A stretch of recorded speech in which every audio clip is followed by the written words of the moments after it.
আজ তুমি এখানে এসেছো, এই কথাগুলো শোনার জন্য নিজের সময় দিচ্ছ, তার মানে তোমার মনের গভীরে কোথাও একটা অস্বস্তি কাজ করছে। হয়তো একটা শূন্যতা, একটা চাপা কষ্ট, বা হয়তো একটা প্রশ্ন, আমার জীবনটা কি এর চেয়েও বেশি কিছু হতে পারত?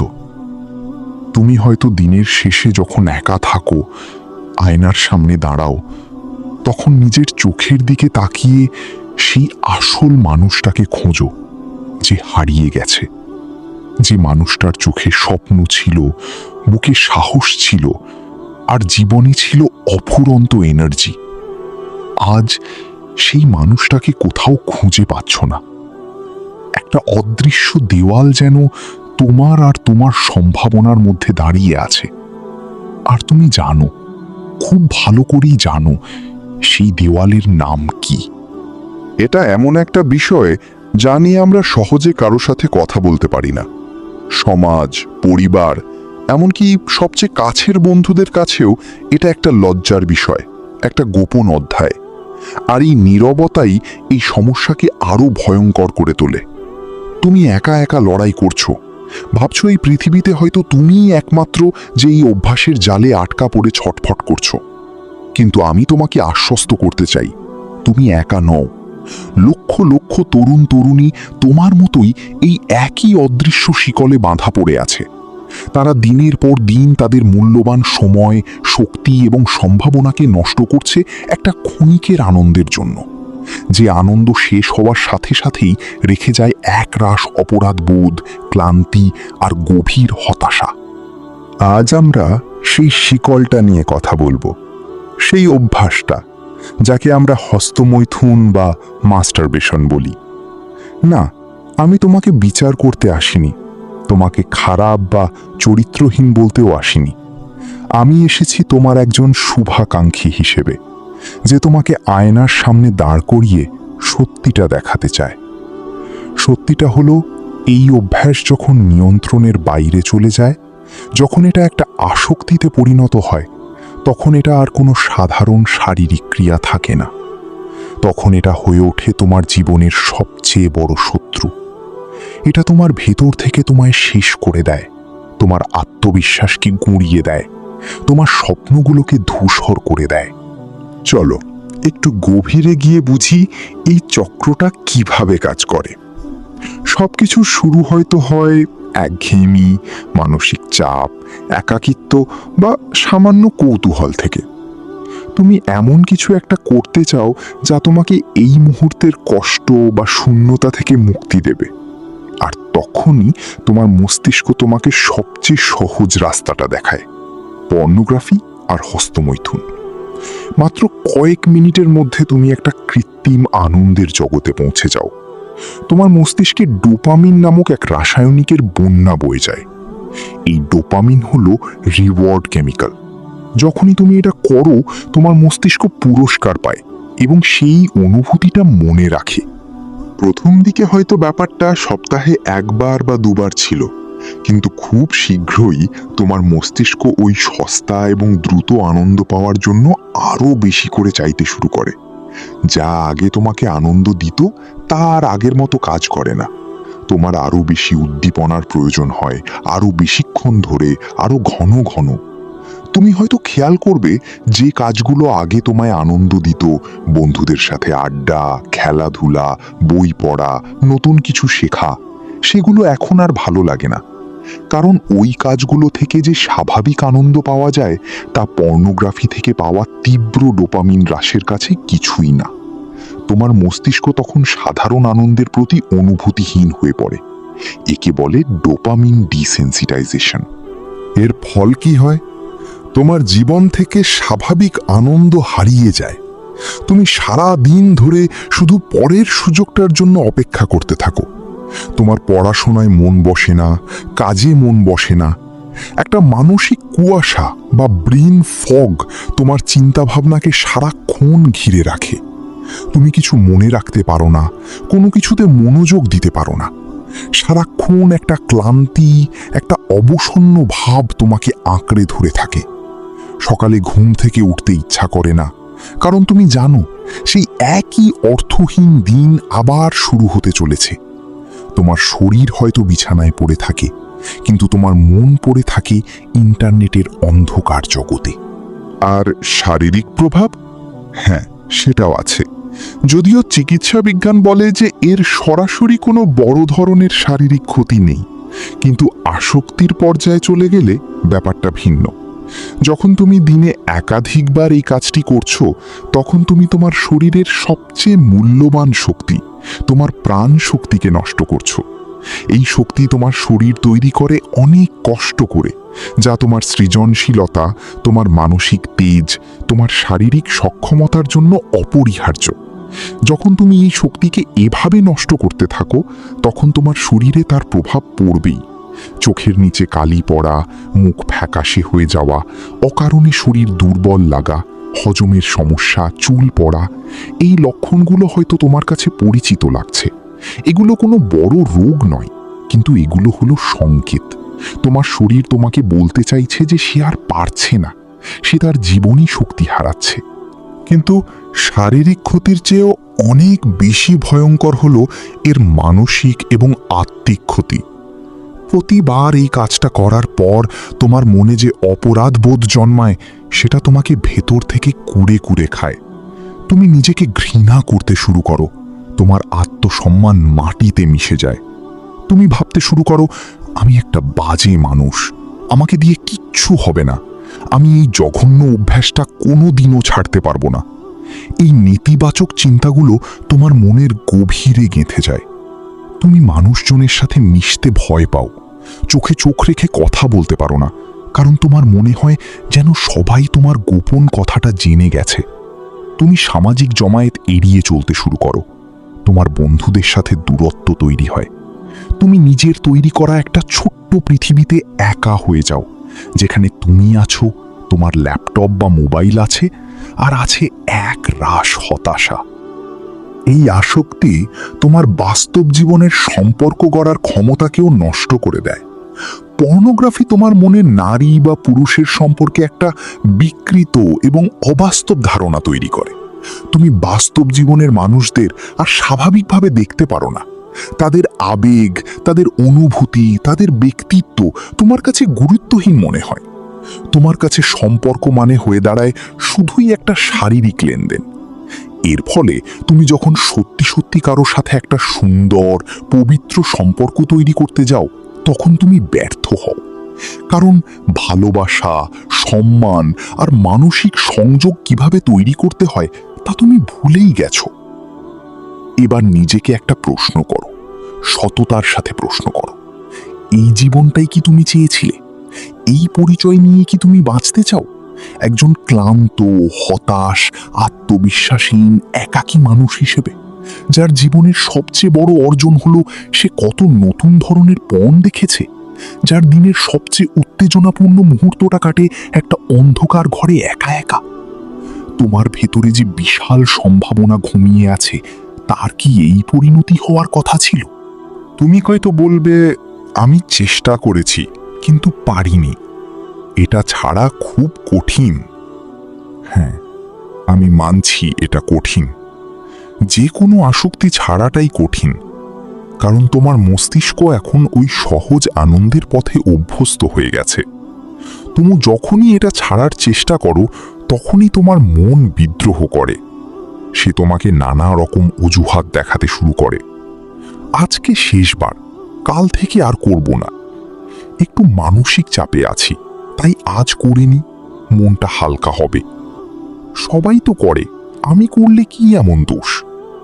এই কথাগুলো তোমার মন তোমাকে বারবার বলে, যাতে তুমি আবার সেই পুরনো চক্রে ফিরে যাও। তোমাকে বুঝতে হবে এটা তোমার মনের একটা চাল। তোমার আসক্ত মস্তিষ্ক তোমাকে নিয়ন্ত্রণ করার চেষ্টা করছে, কিন্তু তুমি তোমার মস্তিষ্কের চেয়েও বেশি কিছু। তুমি এক আত্মা, এক চেতনা, যার কাছে নিজের মনকে নিয়ন্ত্রণ করার ক্ষমতা আছে। প্রথম কয়েকদিন, এমনকি কয়েক সপ্তাহ খুব কষ্ট হবে। তোমার শরীর এবং মন ওই পুরনো অভ্যাসে ফিরে যেতে চাইবে। কিন্তু যদি তুমি এই সময়টা দাঁতে দাঁত চেপে পার করে দিতে পারো, তাহলেই তুমি আসল পরিবর্তনটা দেখতে পাবে।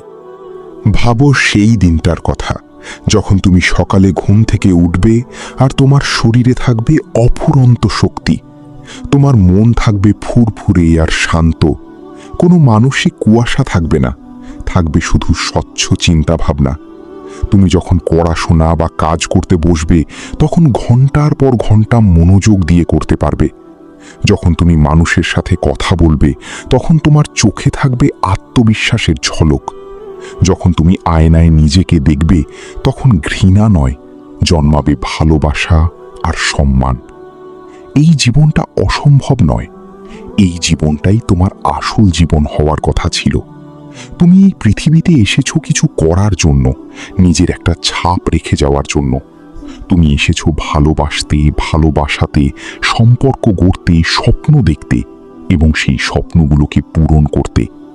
একটা সস্তা ক্ষণস্থায়ী আনন্দের জন্য তুমি তোমার এই অসাধারণ জীবনটাকে নষ্ট করে দিতে পারো না।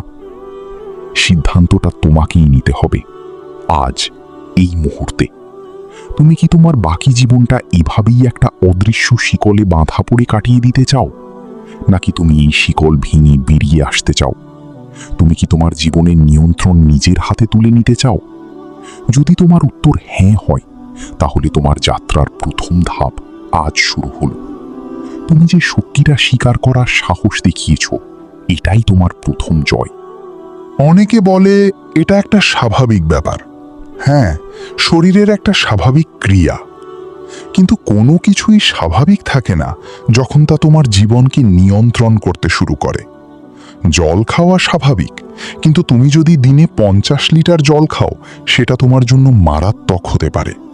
ঠিক সেভাবেই এই অভ্যাস যখন তোমার 24 ঘন্টার সঙ্গী হয়ে ওঠে, যখন এটা তোমার মানসিক শান্তি, তোমার শক্তি, তোমার সময় এবং তোমার স্বপ্নকে কেড়ে নেয়, তখন এটা আর স্বাভাবিক থাকে না। এটা তখন একটা রোগ, একটা আসক্তি, একটা অভিশাপ। এই প্রথম পর্বে আমরা শুধু সমস্যাটাকে চিনলাম, তার ভয়াবহতাটাকে জানলাম। আমরা বুঝলাম এটা শুধু একটা ছোটখাটো অভ্যাস নয়, এটা একটা গভীর সংকট যা তোমার জীবনের প্রত্যেকটা দিককে প্রভাবিত করছে। তুমি যদি এই কথাগুলো শোনার পর তোমার বুকের ভেতরে সামান্যতম পরিবর্তনও অনুভব করো, যদি তোমার মনে হয় যে না, আর নয়, তাহলে মনে রেখো, তোমার ভেতরের আসল মানুষটা এখনো বেঁচে আছে। সে মুক্তি চায়, সে তোমার সাহায্য চায়। পরবর্তী কথাই আমরা আলোচনা করব কিভাবে এই ভয়ঙ্কর চক্র থেকে বেরিয়ে আসা যায়। আমরা ধাপে ধাপে জানব সেই সব কার্যকরী উপায়, সেই সব মানসিক কৌশল এবং জীবনযাত্রার পরিবর্তন সম্পর্কে, যা তোমাকে এই আসক্তির শিকল ছিঁড়ে ফেলতে সাহায্য করবে।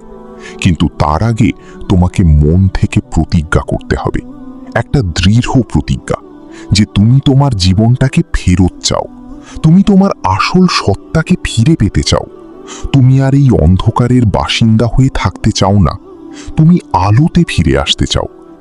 এই প্রতিজ্ঞাটা নিজের সাথে করো, কারণ তোমার জীবনটা তোমার এবং একে বাঁচানোর দায়িত্ব একমাত্র তোমারই। অবশ্যই এখানে মোটিভেশনাল স্ক্রিপ্টের দ্বিতীয় এবং চূড়ান্ত পর্বটি দেওয়া হলো। এই পর্বে আসক্তি থেকে বেরিয়ে আসার জন্য নির্দিষ্ট পদক্ষেপ এবং একটি নতুন জীবন গড়ার পথের উপর আলোকপাত করা হয়েছে। প্রথম কথাই, তুমি তোমার শত্রুকে চিনেছ। তুমি সেই অদৃশ্য শিকলটাকে দেখেছ যা তোমার সম্ভাবনাকে বেঁধে রেখেছে। তুমি সেই অন্ধকার ঘরের দেওয়ালগুলোকে অনুভব করেছ, যার মধ্যে তুমি নিজেকে নিজেই বন্দি করে রেখেছিলে। আর সবচেয়ে বড় কথা, তুমি সেখান থেকে বেরিয়ে আসার জন্য একটা সিদ্ধান্ত নিয়েছ। এই সিদ্ধান্ত নেওয়াটা ছিল এই যুদ্ধের সবচেয়ে কঠিন এবং সবচেয়ে গুরুত্বপূর্ণ পদক্ষেপ। তোমার ভেতরের ঘুমন্ত সিংহটা জেগে উঠেছে, আর সে তার রাজত্ব ফেরত চায়। আজ আমরা সেই রাজত্ব পুনরুদ্ধারের পথ নকশা করব। মনে রেখো, এই যাত্রাটা একদিনের স্প্রিন্ট নয়, এটা একটা ম্যারাথন। এই পথে কাঁটা থাকবে, হোঁচট খেতে হতে পারে, কিন্তু যদি তোমার লক্ষ্য স্থির থাকে, তাহলে জয় তোমার নিশ্চিত। প্রথমেই একটা কথা খুব পরিষ্কারভাবে মাথায় গেঁথে নাও, তুমি কোনো খারাপ কাজ থেকে নিজেকে বিরত রাখছো না, বরং তুমি একটা অসাধারণ জীবনকে আলিঙ্গন করতে চলেছ। এই মানসিকতার পরিবর্তনটা খুব জরুরি। যখন তুমি ভাববে আমাকে এটা ছাড়তে হবে, তখন তোমার মন বিদ্রোহ করবে, কারণ মন কোনো কিছু ছাড়তে বা হারাতে পছন্দ করে না। কিন্তু যখন তুমি নিজেকে বলবে আমি আমার শক্তি, আমার সময়, আমার মনোযোগ ফিরে পেতে চলেছি, আমি একটা সুস্থ, আত্মবিশ্বাসী এবং সফল জীবন শুরু করতে চলেছি, তখন তোমার মন তোমাকে সহযোগিতা করবে। তুমি কোনো কিছু হারাচ্ছ না, তুমি সবকিছু ফিরে পেতে চলেছ। তাহলে মুক্তির পথটা কি? এই পথটা কয়েকটা স্তম্ভের উপর দাঁড়িয়ে আছে। চলো আমরা এক এক করে সেই স্তম্ভগুলোকে বুঝি এবং কিভাবে সেগুলো নিজের জীবনে প্রতিষ্ঠা করা যায় তা জানি। প্রথম স্তম্ভ, পরিবেশের পরিবর্তন। যুদ্ধক্ষেত্র পরিষ্কার করো। তুমি যদি একটা নোংরা, অস্বাস্থ্যকর পরিবেশে থাকো, তাহলে তুমি কিছুতেই সুস্থ থাকতে পারবে না। তোমার আসক্তির ক্ষেত্রেও ব্যাপারটা একই।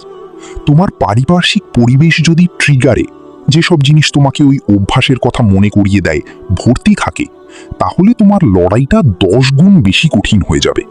তাই প্রথম কাজ হলো তোমার যুদ্ধক্ষেত্রকে পরিষ্কার করা। এর শুরুটা হবে তোমার ডিজিটাল জগৎ থেকে। তোমার ফোন, ল্যাপটপ, কম্পিউটার এগুলোই হলো প্রধান প্রবেশদ্বার। আজ এই মুহূর্তে তোমার ডিভাইস থেকে সমস্ত পর্নোগ্রাফিক কন্টেন্ট ডিলিট করো। সমস্ত বুকমার্ক, সেভ করা ভিডিও, ছবি, সব কিছু।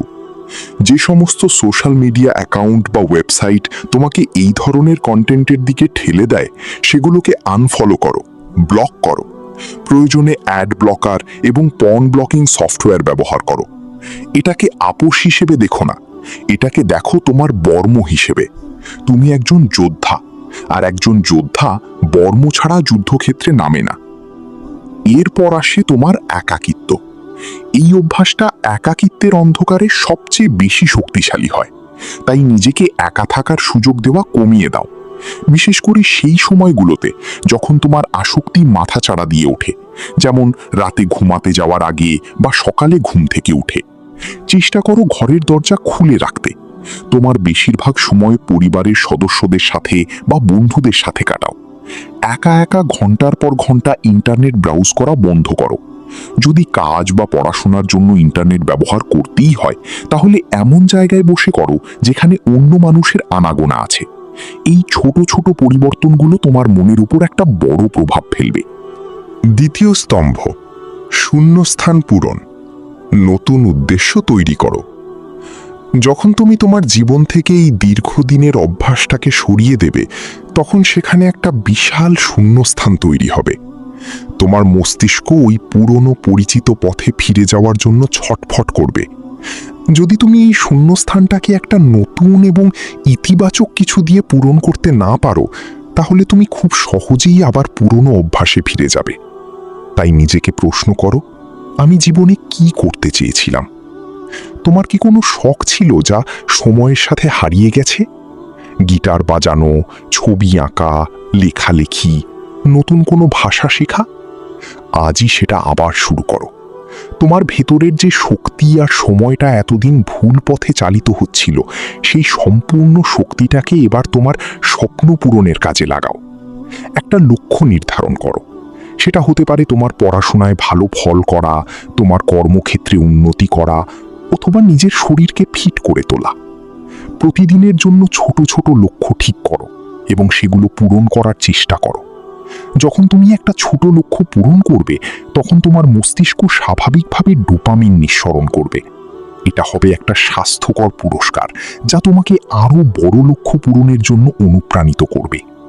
তুমি ধীরে ধীরে বুঝতে পারবে যে জীবনের আসল আনন্দ ক্ষণিকের শারীরিক উত্তেজনায় নয়, বরং নিজের উন্নতি এবং অর্জনের মধ্যে লুকিয়ে আছে। তৃতীয় স্তম্ভ, শরীরকে পুনর্গঠন। তোমার মন্দিরকে সম্মান করো। তোমার শরীর কোনো আবর্জনা ফেলার জায়গা নয়, এটা একটা মন্দির। এতদিন ধরে এই আসক্তির মাধ্যমে তুমি তোমার এই মন্দিরের অপমান করেছ। এখন সময় এসেছে প্রায়শ্চিত্ত করার। সময় এসেছে শরীরকে তার প্রাপ্য সম্মান ফিরিয়ে দেওয়ার। এর সবচেয়ে ভালো উপায় হলো শারীরিক পরিশ্রম বা ব্যায়াম। প্রতিদিন অন্তত 30-45 মিনিট ব্যায়াম করার জন্য রাখো। সেটা হতে পারে দৌড়ানো, জিমে যাওয়া, সাঁতার কাটা বা যে কোনো ধরনের খেলাধুলা। যখন তুমি ব্যায়াম করো তখন তোমার শরীর এন্ডরফিন নামক হরমোন নিঃসরণ করে, যা ন্যাচারাল পেইন কিলার এবং মুড এলিভেটর হিসেবে কাজ করে। এটা তোমার মানসিক চাপ কমায়, মনকে শান্ত রাখে এবং তোমার আত্মবিশ্বাস বাড়ায়।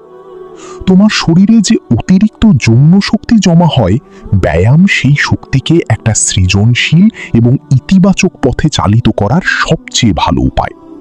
এর সাথে সাথে তোমার খাদ্যাভ্যাসের দিকেও নজর দাও। বাইরের ভাজা পোড়া, অতিরিক্ত চিনিযুক্ত খাবার এবং প্রসেসড ফুড তোমার শরীরকে অলস এবং মনকে অস্থির করে তোলে। তার বদলে স্বাস্থ্যকর, পুষ্টিকর খাবার খাও।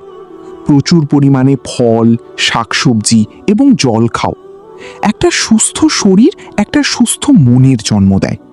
যখন তুমি শারীরিকভাবে শক্তিশালী এবং সতেজ অনুভব করবে, তখন মানসিক প্রলোভনের সাথে লড়াই করার শক্তিও অনেক বেড়ে যাবে। আর তৃতীয় গুরুত্বপূর্ণ জিনিস হলো ঘুম। প্রতিদিন রাতে 7-8 ঘন্টা গভীর ঘুম নিশ্চিত করো।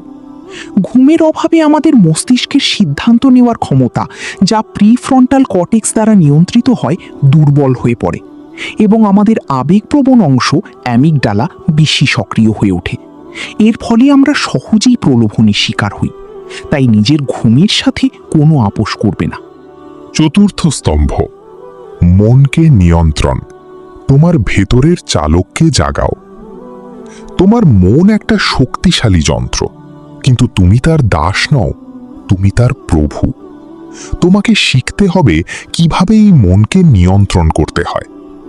এর জন্য সবচেয়ে কার্যকরী উপায় হলো মেডিটেশন বা ধ্যান। প্রতিদিন মাত্র 10-15 মিনিট শান্ত হয়ে বসে নিজের শ্বাসের উপর মনোযোগ দাও। যখনই তোমার মনে কোনো চিন্তা আসবে, সেটাকে বিচার না করে শুধু একজন দর্শকের মতো দেখো এবং আবার নিজের মনোযোগ শ্বাসের উপর ফিরিয়ে আনো। নিয়মিত অভ্যাসের মাধ্যমে তুমি তোমার মন এবং তার চিন্তার মধ্যে একটা দূরত্ব তৈরি করতে শিখবে। তুমি বুঝতে পারবে যে তুমি তোমার চিন্তা নও, তুমি হলে সেই চেতনা যে চিন্তাগুলোকে দেখছে। এই ক্ষমতাটা তোমাকে সবচেয়ে বেশি সাহায্য করবে যখন তোমার মধ্যে তীব্র ইচ্ছা অর্থাৎ আর্জ জাগবে। যখন ওই ইচ্ছাটা আসবে, তখন তার সাথে লড়াই করতে যেও না বা ভয় পেয়ে যেও না। শুধু শান্ত হয়ে বসে সেটাকে অনুভব করো। দেখো তোমার শরীরে কি কি অনুভূতি হচ্ছে, তোমার মনে কি কি চিন্তা আসছে। একটা ঢেউয়ের মতো এটা আসবে, কিছুক্ষণ থাকবে, এবং যদি তুমি এতে ভেসে না যাও, তাহলে এটা একসময় নিজে থেকেই চলে যাবে। এই প্রক্রিয়াটাকে বলে আর্জ সার্ফিং। প্রতিবার যখন তুমি একটা আর্জকে পরাজিত না করে শুধু পর্যবেক্ষণ করে পার করে দেবে, তখন তুমি ওই আসক্তির ওপর তোমার ক্ষমতাকে আরও একটু বাড়িয়ে তুলবে। পঞ্চম স্তম্ভ, সংযোগ স্থাপন। একাকিত্বের দ্বীপ থেকে বেরিয়ে এসো। এই আসক্তি তোমাকে সমাজ থেকে বিচ্ছিন্ন করে একটা একাকিত্বের দ্বীপে বন্দি করে রেখেছিল। মুক্তির জন্য তোমাকে সেই দ্বীপ থেকে বেরিয়ে এসে আবার মানুষের সাথে সংযোগ স্থাপন করতে হবে। তোমার পরিবারকে সময় দাও, তাদের সাথে কথা বলো। তোমার পুরনো বন্ধুদের ফোন করো, তাদের সাথে দেখা করো। নতুন বন্ধু তৈরি করো। বাস্তব পৃথিবীর মানুষের সাথে মিশো, তাদের সাথে হাসো, তাদের গল্প শোনো, নিজের গল্প বলো। যখন তুমি বাস্তব জীবনে অর্থপূর্ণ সম্পর্ক তৈরি করবে, তখন তুমি বুঝতে পারবে যে ভার্চুয়াল জগতের কৃত্রিম আনন্দ কতটা অন্তঃসার শূন্য। মানুষের সাথে মানসিক সংযোগ যে গভীর আনন্দ এবং তৃপ্তি দেয়, তার কাছে পর্নোগ্রাফির সাময়িক উত্তেজনা কিছুই নয়।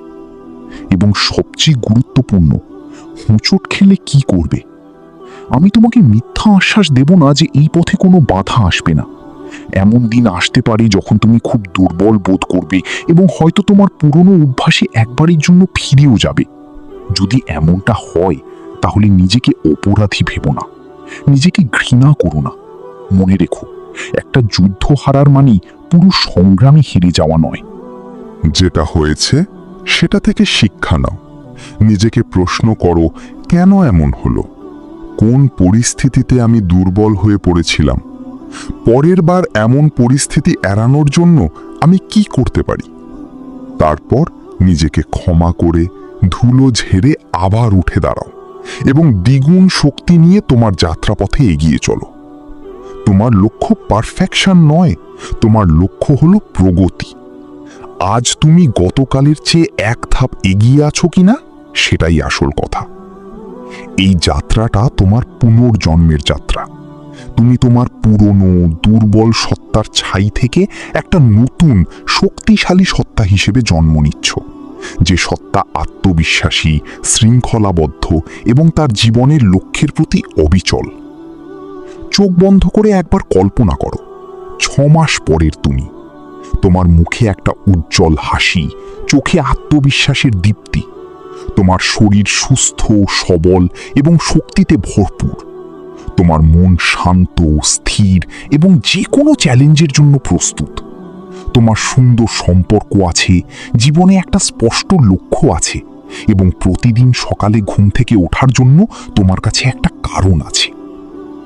এই ভবিষ্যৎটা কোনো স্বপ্ন নয়, এটা তোমার সম্ভাব্য বাস্তবতা। এই চাবিটা তোমারই হাতে। আজ তুমি যে সিদ্ধান্ত নিচ্ছ, যে কষ্টটা করছো, সেটাই অসাধারণ ভবিষ্যতের জন্যই। তাই আর এক মুহূর্তও নষ্ট নয়। তোমার জীবনের নিয়ন্ত্রণ তোমার হাতে তুলে নাও। শিকলটা ভেঙে ফেলো, অন্ধকারের বাইরে এসে আলোয় দাঁড়াও। কারণ তোমার জীবনটা শেষ হয়ে যাওয়ার জন্য নয়, তোমার জীবনটা সবে শুরু হওয়ার জন্য। তোমার সেরা সংস্করণটা তোমার জন্য অপেক্ষা করছে। যাও, গিয়ে তার সাথে দেখা করো।